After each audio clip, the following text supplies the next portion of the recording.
皆さん、こんにちは。私たちはキートカットのグループです。エリナです。サフリです。ゴルです。あちらです。よろしくお願いします。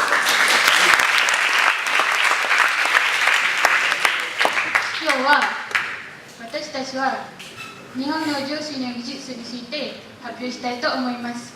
まず、浄水の定義です。浄水は一般に飲料に適した清潔な水のことです。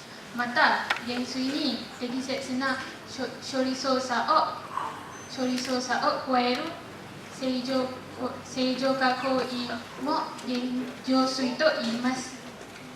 私たちが日本の浄水の技術について調べようと考えついたきっかけは、日本では水道水が飲めることです。皆さん、このことをご存知ですか？実はアジア諸国で水道水が安全に飲めるのは日本とアラブ首長国連邦です。そのアラブ首長国連邦では水道水は安全だそうですが、国民はまだ安心できていないため、ミネラルウォーターを飲む人も多いそうです。一方、日本人は安心して水道水を飲んでいます。日本の水の浄化技術は海外でも使われているほど優秀です。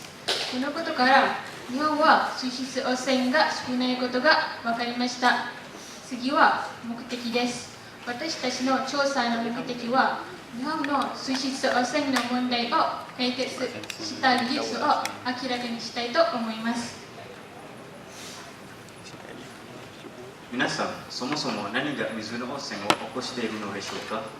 その原因を見てみましょう。この円グラフをご覧ください。この円グラフは BOD の発生源別の関わり合いを示しています。水質汚染を引き起こしている一番多いのは日常生活関連廃棄物です。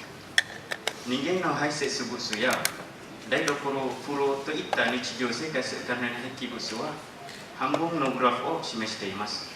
次は農業と畜産の廃棄物です。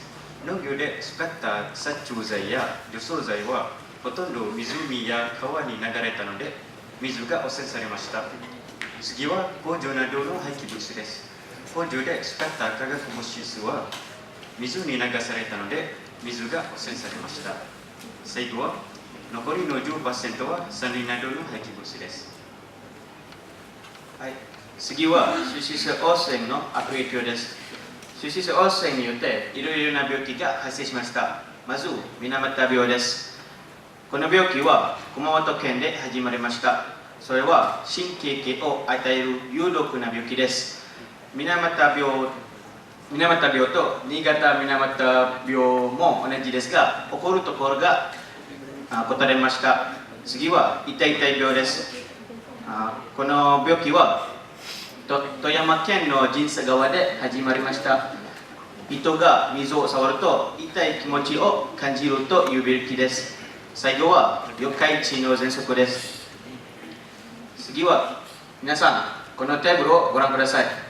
水質汚染のせいで、これは経済の損失です。次、水質汚染を防ぐためにいろいろな対策を取り入れています。その1つ目は法律です。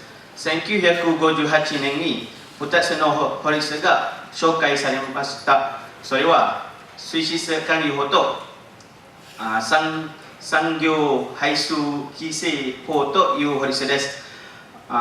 その2つの法律が紹介されたのは水俣病を防ぐためです。次は1970年に痛い病が始まるときには新しい法律が施行されました。それはさっきの法律が一つにしてもっと強くして新しい水質管理法になりました。続きまして1989年に新しい法律が施行されました。それは水質汚濁防止法という法律です。その後、1996年にその法律が改善されました。最後は1999年に大予期新類対策法が施行されました。それは今までこの法律による日本の水質はもっと良くなっています。続きまして、技術による対策です。一つ、とても優れているのを紹介します。皆さん、バクチャーをご存知でしょうか？バクチャーとは日本の水質汚染を解決するための技術です。バクチャーとはベックトゥネーションから名前が作られていますが、1993年に開発されて1996年に報告されました。そして2000年から今までも日本に広く使われています。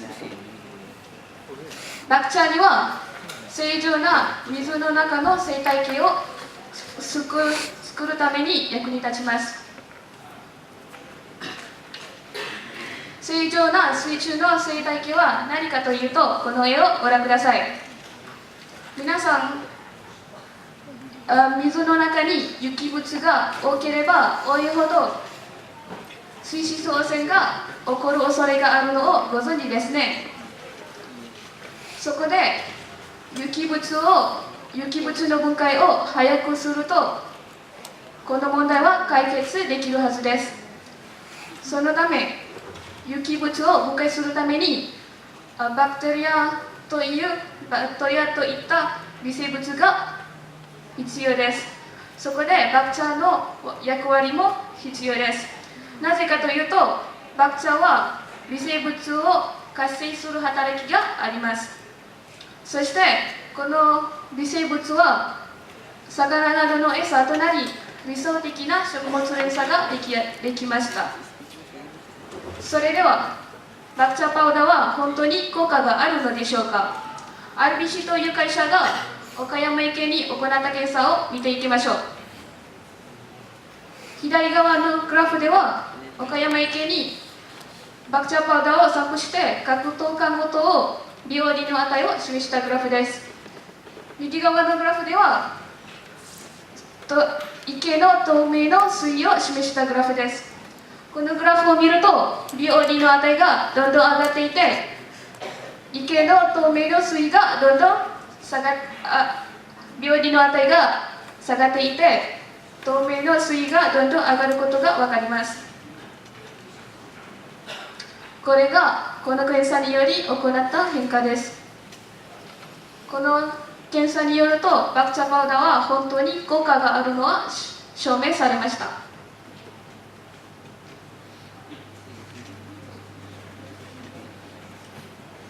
次はバクチャーのメリットについて説明したいと思います。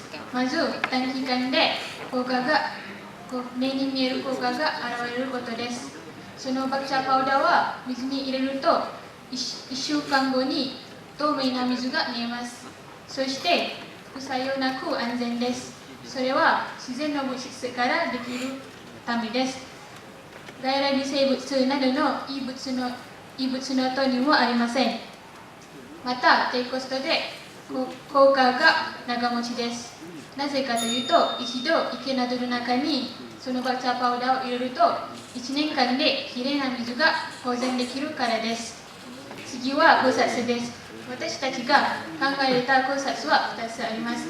1つは日本で使われているバクチャーという技術は自然に優しいし副作用もないので、マレーシアで応用すればいいのではないでしょうか。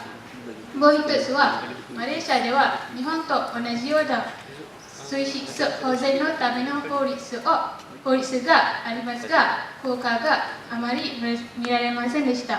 そこでマレーシアは環境保護に対する法律を施行した方がいいと考えます。最後にまとめです。